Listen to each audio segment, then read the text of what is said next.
अस्सलाम वालेकुम। साक्षी खबर में आपका इस्तकबाल है। आज 17 रबीउल अव्वल है। सुर्खियों से पहले सुनते हैं हदीस शरीफ।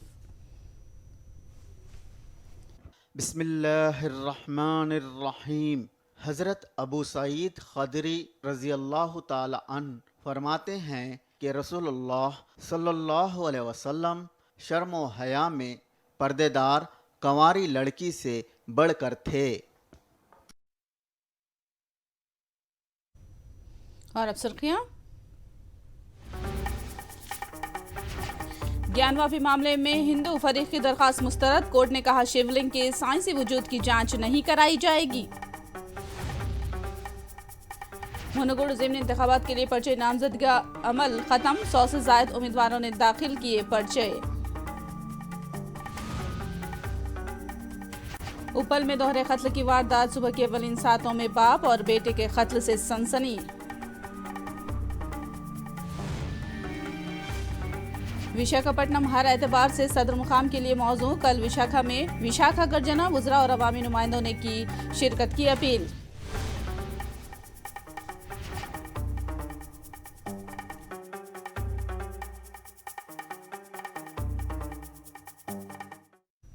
और अब तफसील सीधे रुख करेंगे मरकजी इलेक्शन कमिश्नर राजीव कुमार, जो हिमाचल प्रदेश और गुजरात के असेंबली इलेक्शन के स्केड्यूल जारी कर रहे हैं।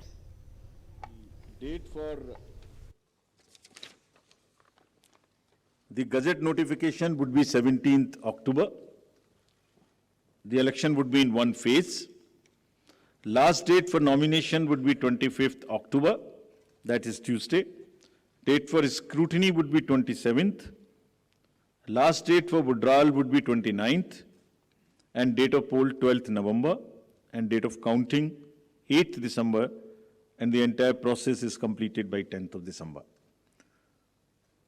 So again, through you with the appeal to all the voters on behalf of all of us to come and vote in the state of Himachal, I hand over to Shaif Ali ji back. Thank you. We'll take questions. Neeraj, आप शुरू करें।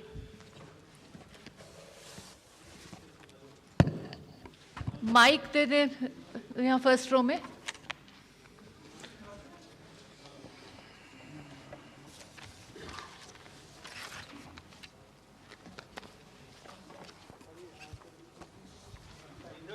नीरज।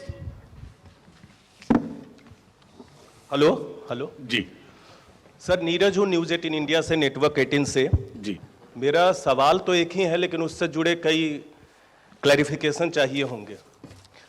क्या गुजरात, पहला तो ये कि गुजरात चुनाव की घोषणा अपने साथ में करने का फैसला क्यों लिया, साथ में न करने का फैसला क्यों लिया? इसी से जुड़ा हुआ सवाल है, क्या गुजरात विधानसभा चुनाव की घोषणा 8 दिसंबर के बाद होगी? क्योंकि गुजरात के विधानसभा की अवधि में वक्त अभी काफ़ी है, क्योंकि पिछली बार 10 दिनों के फासले पे दोनों राज्यों के चुनाव की घोषणा की गई थी। और तीसरा सवाल ये है, दोनों सवालों के जवाब से वो होगा कि आप ही लोगों ने रूल बनाया है कि 6 महीने के अंतराल के अंदर में जो जिन राज्यों के विधानसभा चुनाव होंगे उनकी घोषणा साथ में की जाएगी। अभी साल के शुरुआत में उत्तर प्रदेश में हमने देखा था, उत्तर प्रदेश के साथ बाकी 4 राज्यों के।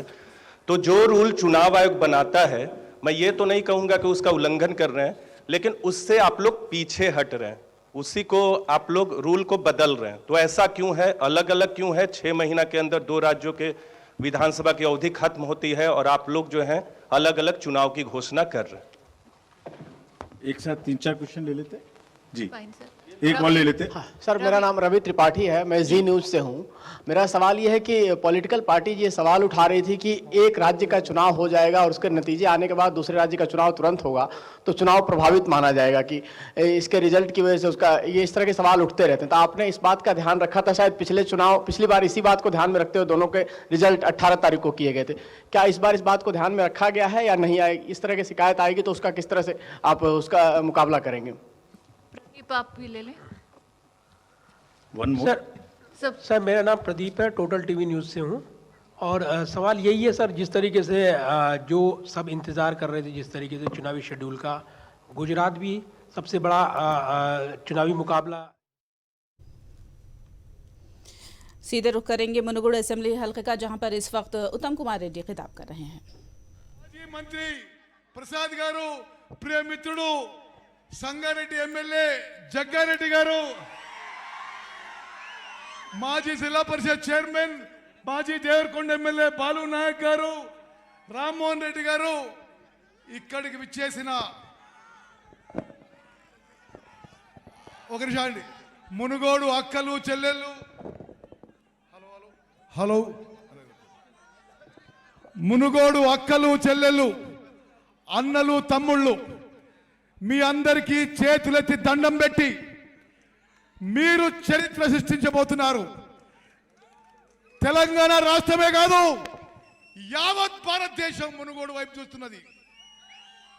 ఇప్పుడు రెండు పార్టీలు, బీజేపీ టీఆర్ఎస్ పార్టీలు మిమ్మల్ని మీ కుటుంబాలని భావి తరాలని మోసం చేసి మన బతుకులు తాకట్టు పెట్టి ₹1,00,000 రుణమాఫీలో మనం మోసం చేసి, 3,000 రూపాయలు నిరుద్యోగ వృత్తిలో మోసం చేసి, ఉద్యోగాలు ఇప్పించడంలో మోసం చేసి, డబుల్ బెడ్రూమ్లో మోసం చేసి, ఎస్సీలకు 3 ఎకరాలు మోసం చేసి, అక్కడ నరేంద్ర మోదీ బీజేపీ అన్ని విధాలుగా మోసం చేసి ఈరోజు కేవలం డబ్బులు లిక్కర్ తీసుకొచ్చి మన ఓట్లు కొనుక్కోవడానికి ప్రయత్నం చేస్తున్న విషయం తిప్పికొట్టాలని చెప్పి మనం చేస్తున్నాను.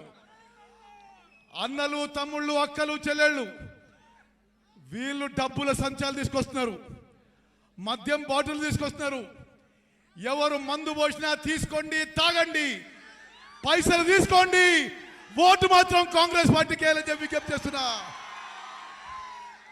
అక్కలు చెల్లెళ్ళు అన్నలు తమ్ముళ్ళు మీలో చాలా మందితో సుదీర్ఘ అనుబంధం ఉన్నా, మీ ఉత్తమన్నగా ఈ ఉమ్మడి జిల్లాలో 5 సార్లు ఎమ్మెల్యేగా, ఉమ్మడి రాష్ట్రంలో క్యాబినెట్ మంత్రిగా, మీ ఎంపీగా, ఈ జిల్లా ఎంపీగా మీకు మాట ఇస్తున్నా, మేము అందుబాటులో ఉంటాం.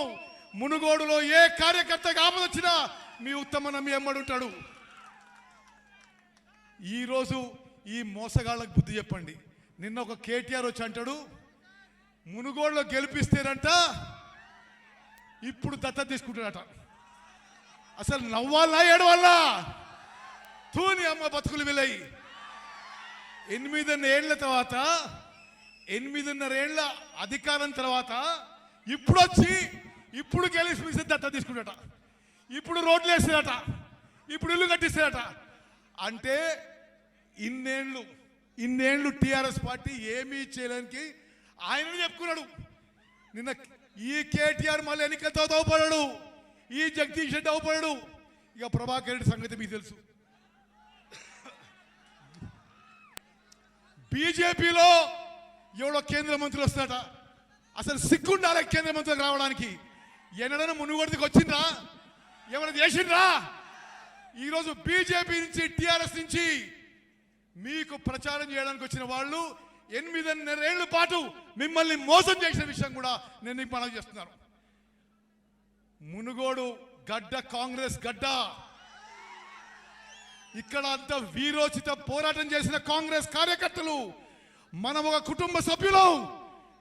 ఈరోజు కాంగ్రెస్ కుటుంబానికి ఆపదొచ్చిన ఈ సమయంలో అందరం కూడా కాంగ్రెస్ పార్టీ వెంబడి నిలబడాలి. రాజగోపాల్ రెడ్డికి కాంగ్రెస్ పార్టీ ఎంపీ చేసింది, ఎమ్మెల్సీ చేసింది, ఎమ్మెల్యే చేసింది. మీకు చెప్పాలి, ఆనాటి పిసిసి అధ్యక్షునిగా 2018లో రాజగోపాల్ రెడ్డి, శ్రవంతి.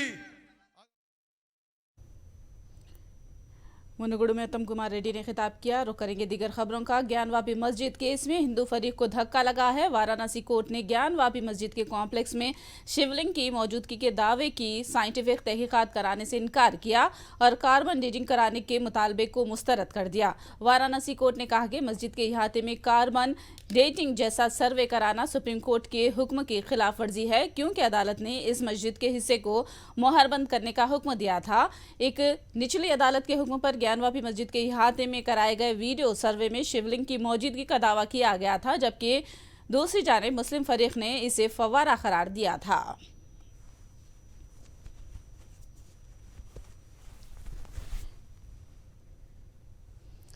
हैदराबाद में 6 मकामात पर आईटी के छापे किए गए। शॉपिंग मॉल से मुतालिक दफातर और मकानात में धावे जारी हैं। हाल ही में रियल एस्टेट के शोबे में सरमायाकारी करने वाले आरएस ब्रदर्स ने हॉनर्स रियल इंफ्रा के नाम से तिजारती सरगर्मियों का आगाज किया है। इस कंपनी ने वासवी समेत दीगर प्रोजेक्ट्स में भी है और इसी जिम्मन में आईटी अहदेदारों ने कार्रवाई की है।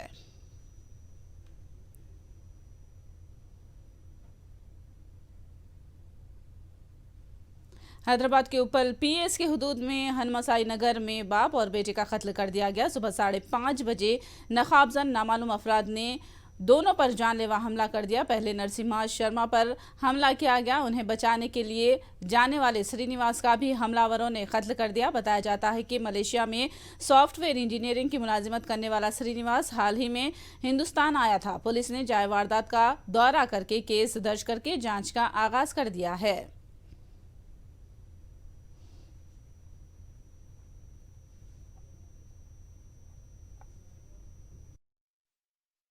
ఈరోజు మార్నింగ్ అతని ఇంటి ముందు కూర్చొని ఉండగా ఒక ఇద్దరు వ్యక్తులు ఇంట్లో ప్రవేశించి అతన్ని ఫస్ట్ అటాక్ చేసిండ్రు. ఆ టైంలో ఆ పని మనిషి కూడా ఉంది.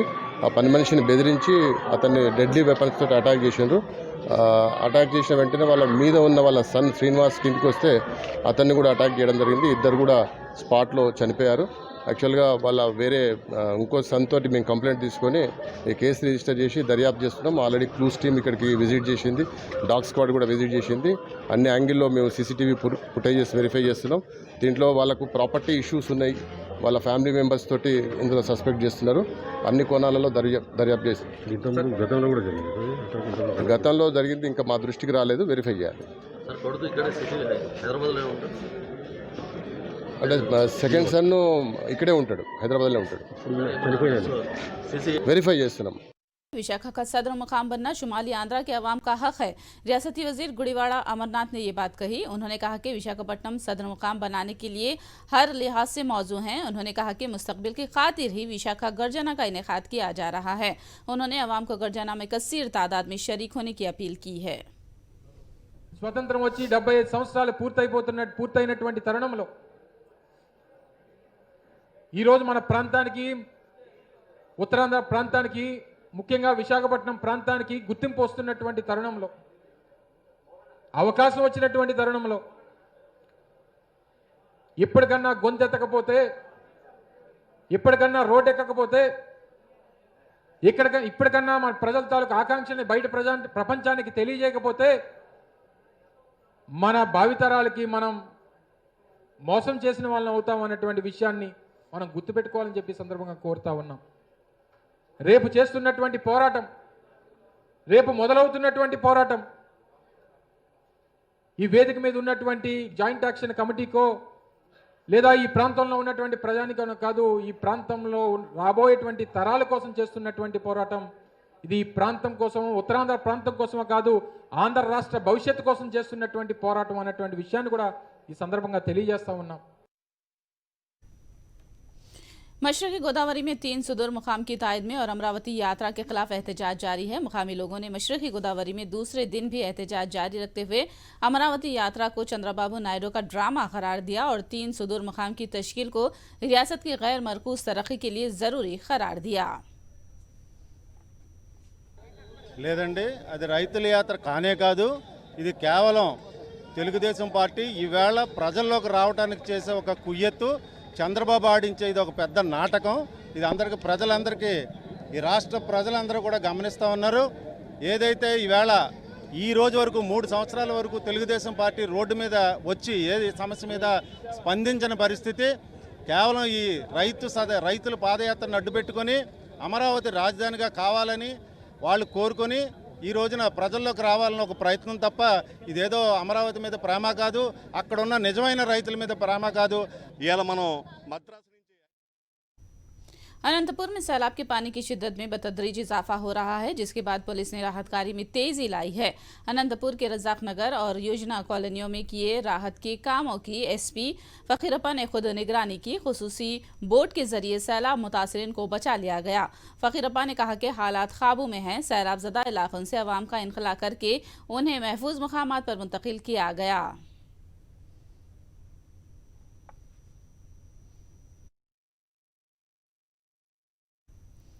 रियासती वजीर आर के रोजा ने कहा कि चंद्रबाबू नायडू और पवन कल्याण रियासत की तरक्की में रुकावटें खड़ी कर रहे हैं। उन्होंने तिरुमला मंदिर के दर्शन के बाद मीडिया से बात की।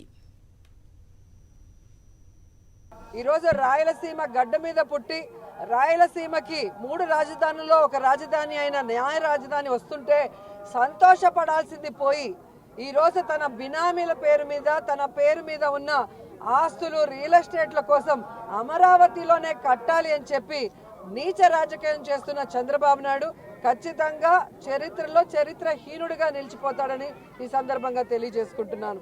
పవన్ కళ్యాణ్ గారు ఎప్పుడు చంద్రబాబు నాయుడికి ఏ కష్టం వచ్చినా కూడా ఈ దత్తపుత్రుడు నేనున్నాను అంటూ ఆ యొక్క ప్రోగ్రామ్ను లేదా ఆ కార్యక్రమాన్ని డైవర్ట్ చేసే విధంగా కార్యక్రమాలు చేయడం మనం గతంలో 3 సంవత్సరాలుగా చూస్తూనే వచ్చాం।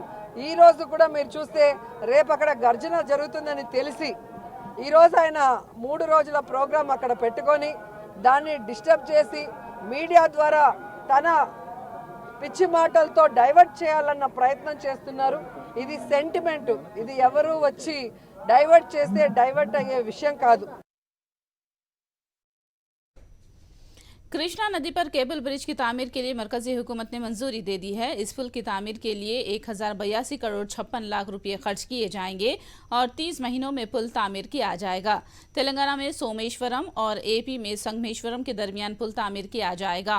पुल की तामीर से हैदराबाद और तिरुपति के दरमियान 80 किलोमीटर की मुसाफत कम होगी। हिंदुस्तान में पहली बार पैदल चलने वालों के लिए ग्लास वे भी तामीर किया जाएगा। जदीद टेक्नोलॉजी से लैस इस केबल ब्रिज के क़याम के बारे में गडकरी ने ट्वीट किया है।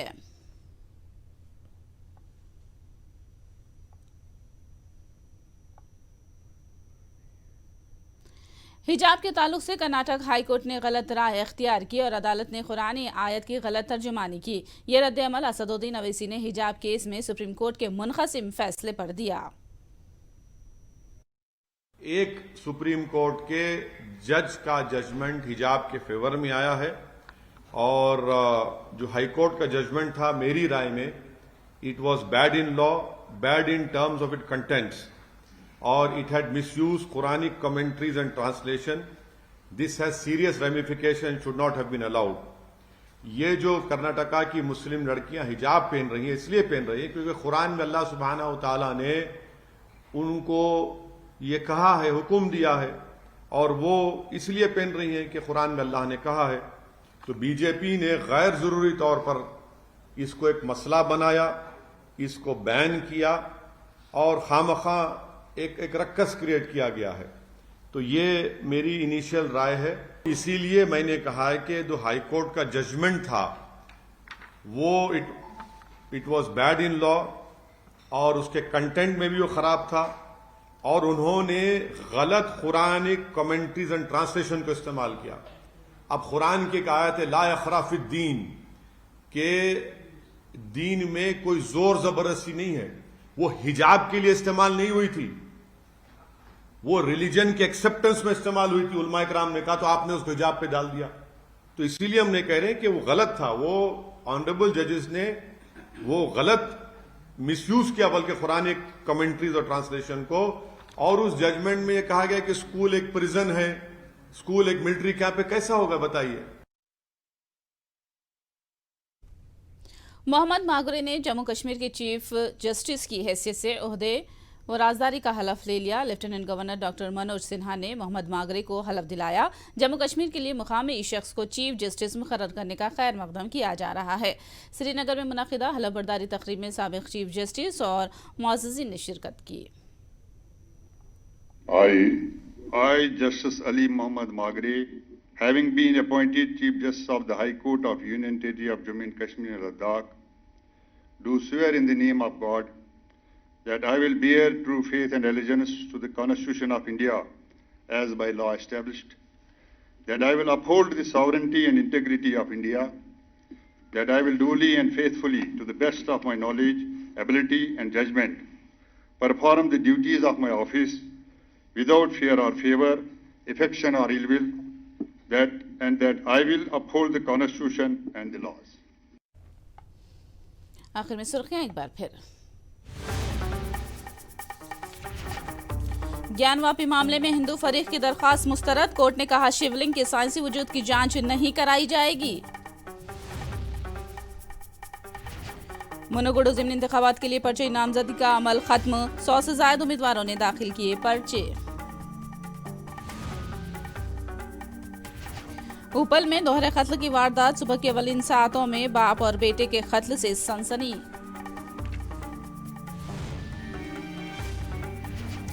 विशाखापट्टनम हर एतबार से सदर मुकाम के लिए मौजू। कल विशाखा में विशाखा गर्जना, वुज़रा और अवामी कायदीन ने की शिरकत की अपील। साक्षी खबर में फिलहाल इतना ही। साक्षी टीवी पर खबरों का सिलसिला जारी रहेगा।